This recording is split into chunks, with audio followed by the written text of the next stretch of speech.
તો હવે કોંગ્રેસ પાર્ટીની વોટ બેંકને ટાર્ગેટ કરીને એ વાંધાઓ રજૂ કરીને કોર્પોરેશનની ચૂંટણી આવી રહી છે, જિલ્લા પંચાયત તાલુકા પંચાયતની ચૂંટણી આવી રહી છે, એમાં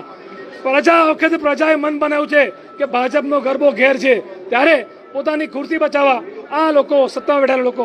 આવા વાંધા રજૂ કરે છે, જેની સામે વડોદરા શહેરના કલેક્ટરને જે પોતે જિલ્લા ચૂંટણી અધિકારી છે અમે એમને કીધું છે કે તમે ફરિયાદ કરો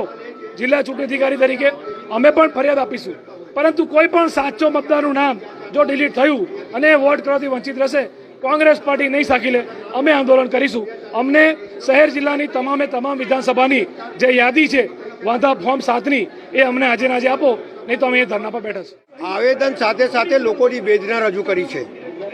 કે ઘર બેઠા બેઠા એમના નામ કમી થઈ જાય એ કેવી પ્રક્રિયા છે, અને કોઈ વ્યક્તિ આપે કે 50 જણના નામ કાઢી નાખો, તમે કાઢી નાખશો?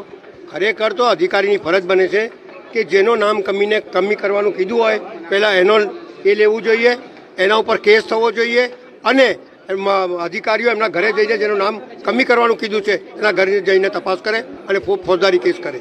બીજી વાત, જો તમે કહેતા હોય કે આ મતદાર યાદી ખોટી છે, તો આ 10 વર્ષમાં જેટલા ઇલેક્શન થયા હોય, ચાહે લોકસભાનું થયું હોય, ચાહે ધારાસભ્યનું થયું હોય, ચાહે કોર્પોરેશનનું થયું હોય, બધાને ઘર ભેગા કરો. એટલે અમારી માંગ એ છે કે એક વ્યક્તિને મતાધિકારનો હક મળવો જોઈએ, એ મત આપી શકે એવી કાયદામાં જોગવાઈ હોવી જોઈએ, અને કોઈના કહેવાથી કોઈનો મત કમી ના કરી શકાય એ કાયદામાં જોગવાઈ છે. એટલે એ કાયદાનું પાલન કરો અને લોકોને અધિકાર આપો.